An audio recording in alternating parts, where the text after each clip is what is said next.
I was just sitting there in my seats, like, ringing my wand, going, Yates! You have Yates! You have 2 movies to do this. If you screw it up, I will never forgive you. And from the moment the movie started, I was just like, then I just, I think we should talk about Harry Potter first, and then kind of throw in bits about Nano. Yeah. At the end, and then maybe go, bam, we're engaged.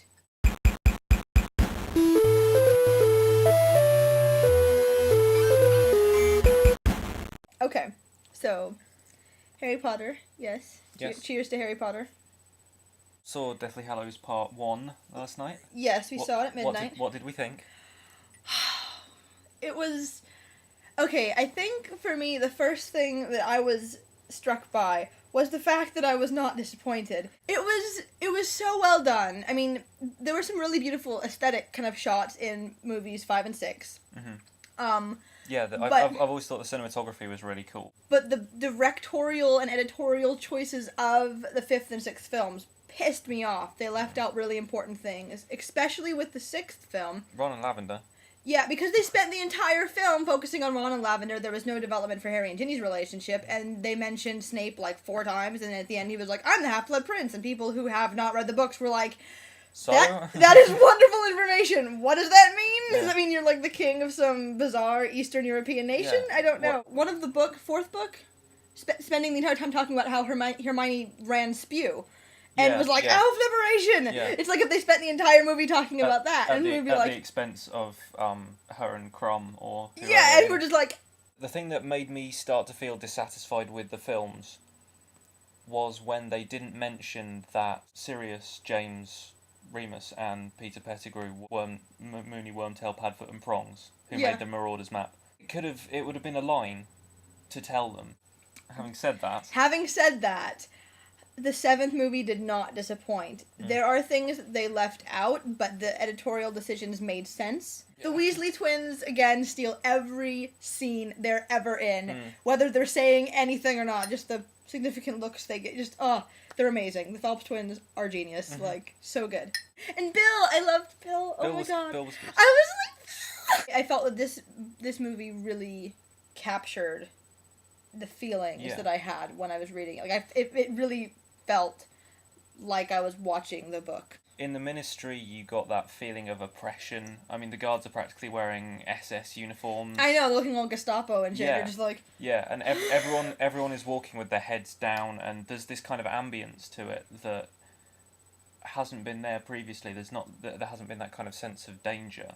It definitely becomes a war film in this one, and there is a war going on. All of a sudden, Harry, Hermione, and Ron are like Jewish partisans hiding in the woods, kind of thing. Yeah, when the main snatchery guy came on, I was like, why is Adam Ant in this movie? Yeah. Like, he's all standing and delivering. The art direction for the Three Brothers animation that was amazing, gorgeous. Because I felt like I was watching like some sort of like a puppet show for wizard children. You know what I mean? It felt so appropriate. Yeah, the aesthetics of it. Between that and the weird sort of amorphous Akira blob thing that came out of the locket, we were like... That was intense. And suffice to say, Rupert Grint is a badass. He was speaking so much. It made me so happy. He wasn't just comic relief. Like, his character actually got the development it deserved. He didn't say bloody hell once. I know! There are a couple of moments where it really made me jump, and not a lot of films do that anymore. Yeah, was it when the snake came up and you grabbed my ankle? Yeah. I had my legs up on the seat like this. And I was like, huh! And he like grabbed my leg and I was like, ah! That moment in the tent where he does the thing with the flame. That was amazing. And it's like, I'm sorry, I'm burping. What was tea? Yeah, what was the... Ingorgio? Ingorgio, and there's a Reduxo! The giant, like, pillar of doom, and she was like, what are you doing? And they're like, nothing. Sorry, Mom. I had a bit of a Wheezy Waiter moment. I was like, explosion! Dan did a really good job of Harry in this film. Like, we haven't touched on him yet. Daniel Radcliffe, I love him, but I still kind of in my brain imagine him being like 10-year-old Daniel Radcliffe and not 20-something or whatever how old he is now. He got really beardy in the film as well. He was all stubbly. I was like, oh! Like, the rugged Potter. I shed a tear for Dobby. Did you? Yes. Oh, I was too busy like just in hysterics at that point. You were gushing. Yeah, I was like. There was somebody over to our left going, ah! There were just sniffles and just coughing, and like, just everyone was pretty much a mess at that point. Yeah. Except the kid in front of us who was asleep. Yeah, he was like 8, 9. He was young. Yeah. He was a young kid. And it was 2:30 in the morning by that point. he was trying, and it was sweet. But yeah, at one point I wasn't here, and I went, oh, fail, fail, little boy, fail. Yeah. Creepy Batilda Bagshot. Yeah, and it is Batilda, by the way. Batilda. Like, yeah, I have to defend this. As an Englishman. As an Englishman and somebody who mentioned her in a song I wrote, I really don't know why they pronounced it Bathilda, because that's not how you say it. And I know Matilda in the Roald Dahl books didn't have an H. Yeah. But it can be spelled that way. It can be spelled that way, but it's still pronounced Matilda. Yeah. So yeah, I could go on. I could go on for hours about. Speaking of the song, we'll link in the doobly doo to the WikiWeb's channel, and you can see the Bagshot song. Yeah, which is amazing. We can link to it in the video. We have annotations. Oh. We have that technology. Yeah. Oh, the Harry scene was really good. Yeah. Seven Harrys. The Seven Harrys. That was good. I think that they used humor really well in this movie, like appropriately. Yeah. It still kept the grave tone, but there were a lot of it was like awkward pauses and things like that, and kind of significant glances were the funny bits, not necessarily like ha ha ha, lighthearted kind of dialogue, which they kind of kept throwing in the other movies, and I think that they did that really, really well in this. I felt really satisfied. Yeah. I'm sad, and I'm emotionally drained from the experience. Just even though it's only half of the damn story. I feel really satisfied. I think they're doing an amazing job with it, and I'm really happy, and I'm really sad, and I can't even, like, articulate. It's a little bit heart-wrenching. Yeah. To have to end it. But it'll be interesting to see what the fandom becomes after this. Mm-hmm. Just to kind of see how it will evolve and everything. Yeah. We should talk about Nano real fast and bits, maybe, just to wrap up. We're both very behind. Yeah. But we will both very catch up. I hope so. Mm-hmm. We're going to NaNoWriMo Dangerously. We are. On Sunday, which will be really cool. Yeah. And thank you to everyone who donated. We appreciate it. Yeah, my novel is called Trendkeeper. Corporations own the government, and people get killed for not spending enough on products in general. Yeah. Consuming enough television, watching enough adverts, buying the latest clothes and video games, and I think it even extends to, like, what drugs they take.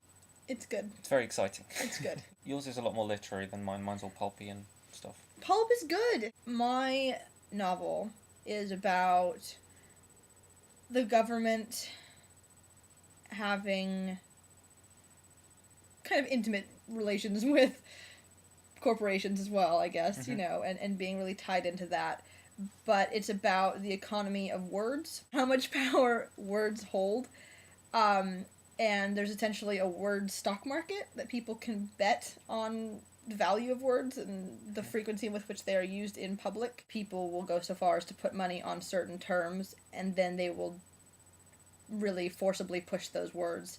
Like, for example, one of my character's clients was trying to get his favorite pop star's name back in the media. He was like a washed-up pop star. My character, Randall, who is awesome and I love her, was trying to engineer a comeback album kind of thing for him and trying to kind of manipulate it a little bit, but in decent ways. Mm-hmm. And her client turned out to be a bit of a psychopath, and she wasn't working fast enough, so he went the immediate route and shot him and killed him. Which, of course, gets his name all over the media. Yeah, and he was trying to kind of turn a profit on it, and obviously he was arrested for both murder and word profiteering, because it was like... both diabolical crimes.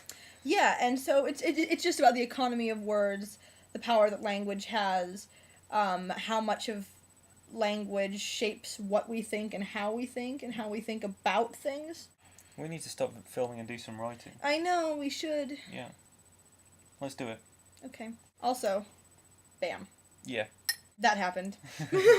About, what was that, a month ago? Yes. Just over a month ago. Yeah. We've been engaged for just over a month. Yeah.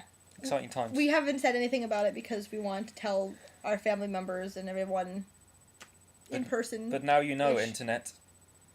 They do know.